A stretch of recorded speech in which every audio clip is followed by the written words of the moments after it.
Абай қара сөздері 26 сөз.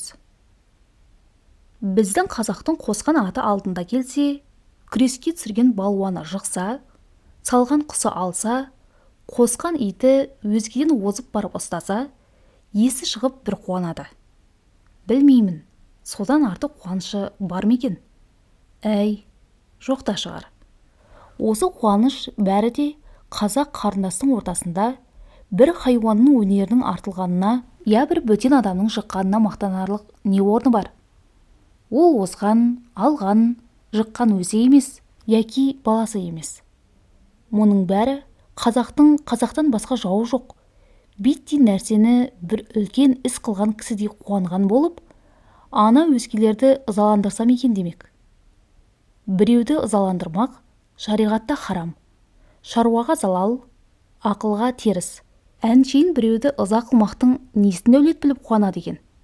Жә болмаса, ана ыза болушы соншалық неге жер болып қалады екен? Жүйрік ат кейде ол елде, кейде бұл елде болатұғын нәрсе. Қыран құс та, жүйрік ит те, кейде оның қолына, кейде мұның қолына түсетұғын нәрсе.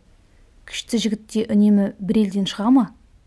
Кейде ана елден, кейде мына елден шығады. Мұның бәрін адам өз өнерімен жасаған жоқ. Бір озған, бір жыққан үнемі озып, үнемі жығып жүрмейді. Соның бәрін біле тұра, жерге кіргенде я бір арамдығы, жамандығы шыққандай болып, несіне ұялып қорланады екен? Енді осылардан білсеңіз болады. Надан ел қуанбас нәрсеге қуанады.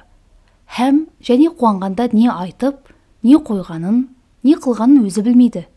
Есі шығып, бір түрлі мастыққа кез болып кетеді. Һәм ұялғандары ұялмас нәрседен ұялады, ұяларлық нәрседен ұялмайды. Мұның бәрі надандық, ақымақтықтың әсері. Бұларын айтсаң кейбіреуі рас деп ұйыған болады. Оған нанба, ертең ол да әлгілердің бірі болып кетеді.